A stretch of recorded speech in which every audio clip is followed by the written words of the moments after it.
That is definitely a pipe for illicit substances. Ugh, terrible. Hey y'all, welcome back to Adventuring with Amanda. Thank you so much for being here. If you are new to my channel, welcome. In this video, I am in Cottonwood, Arizona, where I will be spending the weekend with my friends. But there is a lot of sketchy stuff happening, and it's quite a bummer. We find some interesting items, and I have a rather strange encounter with a man here on this state trust land. I also share my Italian salad recipe, do some van things, and we have some weather rolling in. Like this video and subscribe. Ooh, the wind's going crazy. Let's get into it.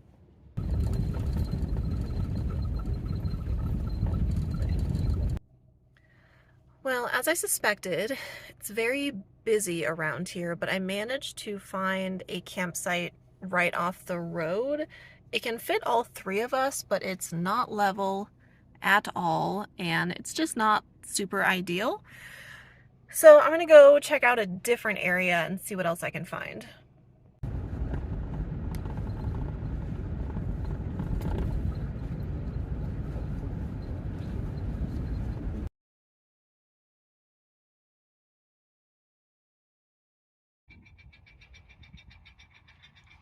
There's a dead mouse.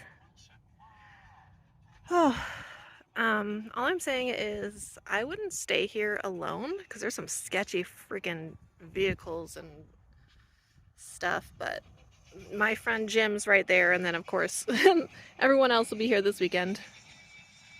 It's cold today, y'all. I think it's going to be 34 tonight. There was snow on the mountains nearby this week, but then tomorrow or this weekend it's supposed to be in the mid 60s, which will be beautiful.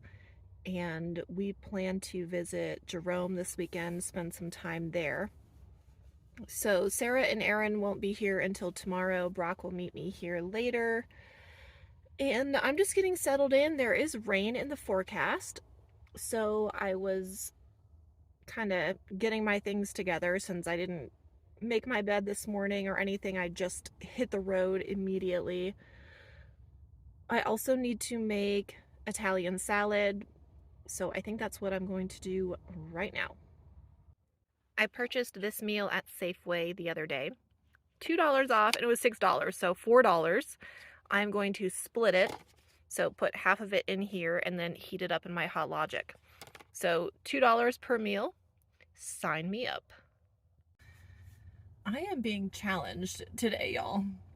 I am, but I embrace it. Despite maybe getting anxious and stressed out when I face van life challenges, ultimately I embrace them because with every challenge comes growth and learning. So it's very cold out, and I didn't want to make this Italian salad outside. So I'm managing in my small space, and I'll show you more. But it's times like these I do wish I had a van I could stand up in, but it's also rare that I'm in the van on a day like this making something like Italian salad. Like, actually, this has never happened. Every time I've made Italian salad, it's been nice outside, so I've had the freedom to move around and use all of my tools outdoors. And I know some of you are going to mention this, so yes, someday I will get a van that I can stand up in, but I am not interested currently. I love my van. It's perfect for me and my situation, and it's financially responsible to keep my current van. So I like the fact that it's inexpensive and simple and low maintenance. So maybe a few years down the road. So let me show you what I'm working with here. Okay, so I did this last time I made Italian salad at the Ironwood meetup. I got one of these tins, pans, just to mix this up, and then I will put it in Tupperware and chill it. And I put some remnants in the lid there. I like this because I can just stir it up easily without making a mess. And I'm not done yet. I still have a lot to to put in there, but I have like my Hot Logic going. I'm listening to my sports radio on my tablet. So I have my trash bags and my grocery bag. I have shit everywhere. But that's okay. This is just how it goes. So when I'm done with the salad, I will tell you more about it for those who are interested and haven't seen my recipe before. If someone didn't know what I'm doing, it's like I have my Stanley cup of water, a candle, and some zesty Italian dressing. Because I'm working on my dang Italian salad. That's funny. So while I cut up these banana peppers, or pepperoncinis, depending on mild pepper rings. Woo! That'll clear the sinuses. I love that for me. This spot that I'm in right now, I would not be here with Winston. I would not. There's too many sketchy things on the ground. There was a dead mouse right outside my van. There are off-leash dogs and sketchy people, and I don't trust either of those situations to be around my son. I wouldn't have in the past, so yeah, I definitely wouldn't stay here with dogs, and I wouldn't stay here alone, as I said earlier. Jim's right here, and Brock and Sarah and Aaron will be here, so that's the only reason I'm staying. Otherwise, I wouldn't stay alone.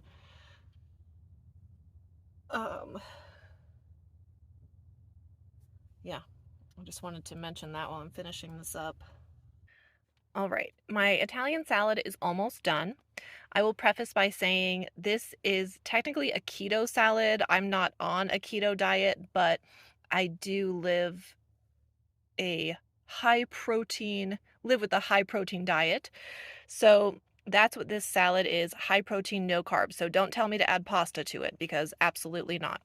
I did not lose 45 pounds by eating pasta. I'm having macaroni today. That's my one carb intake. So again, everything in moderation, right? So I love this because it has so many different sources of protein. Broccoli, cauliflower, pepperoni, salami, black olives, pepperoncinis, mozzarella cheese, and Italian dressing. That's it. Just chop everything. Ratios are totally your preference. Mix it up. And for me, it tastes best when it's been chilling for about 3 hours in the fridge. And it can last a handful of days. Again, I will put it in some Tupperwares, put it in my fridge, and that will be it. But it's incredibly tasty. And I also like that it's very filling, and I can just eat it with a fork on the go.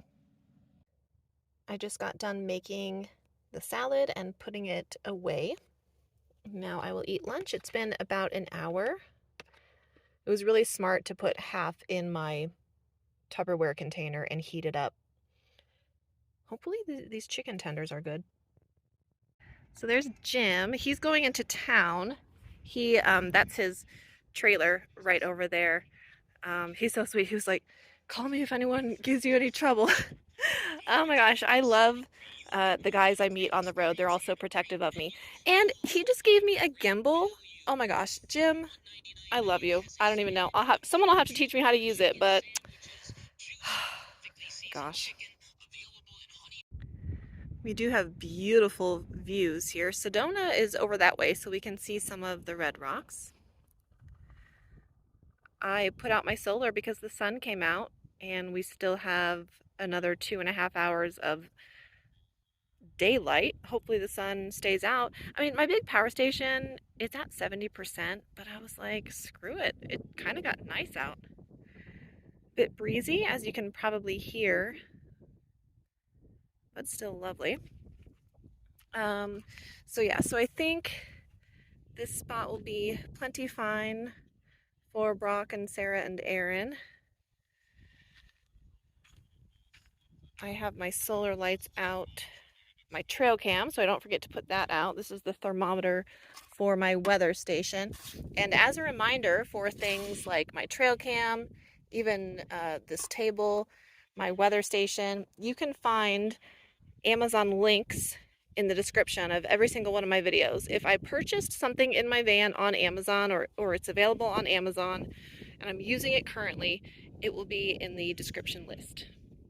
For those who haven't seen, this is the indoor portion of my weather station. It's definitely not 75 outside.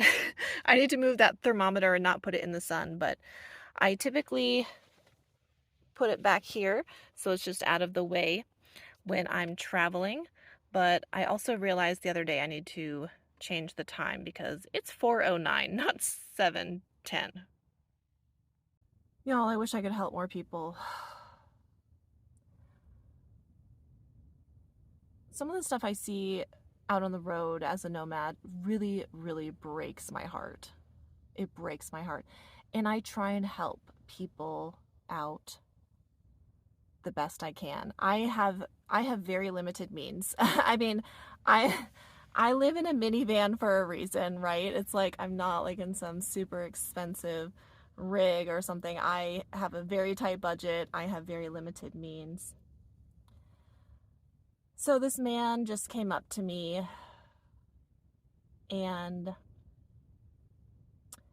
he said hi from a distance and he told me his name from a distance. And I was like, oh, I'm Amanda.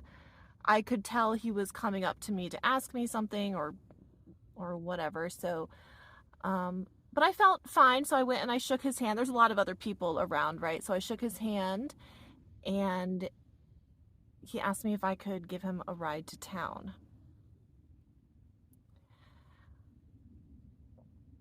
And it's just not safe for me to do something like that. I mean, it's weird. He said he had an accent and I didn't, he was just walking, he was on foot, and he kind of reminded me of an ex-boyfriend I have in Oklahoma. And because he's super tall too. My ex was like 6'6" or 6'7", and this guy was really tall and he was slender. And he told me that he had just gotten into town recently from Tulsa. So I'm like, oh, that's weird. Um, but he said he needed a ride, and I just feel bad because it's just not safe for me as a young woman to be giving strangers, particularly men, rides. And so I offered him a couple of other suggestions, and Jim actually just went into town, and I feel like Jim might be the type of person who would maybe give somebody a ride. You know, he's in a pickup truck. It's like man to man, right? And like Jim wouldn't let anybody fuck with him. And um I just feel bad because I want to help. I want to give him a ride into town. I asked him if he was going to be warm enough tonight, like where was he sleeping? He said he was 3 miles down the road. I said, okay. He was like, oh yeah, I have what I need. And I said, okay, what are you sleeping in then? You know, because if he didn't have a vehicle and he was walking, he said he has a 30-foot Jayco. And so I'm just thinking like, how did you get it there? Whatever, that's none of my business. He needed a ride and I felt bad. And then he asked me like if he could hang out, and I just like wasn't comfortable. Like I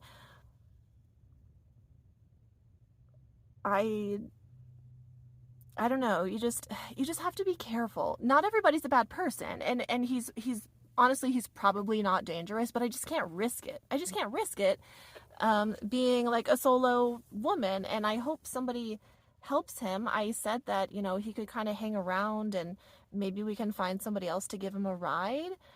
I also asked him like if I could go into town and get him stuff, but he declined. So then I just saw him walk off, and I just feel bad. I just feel bad.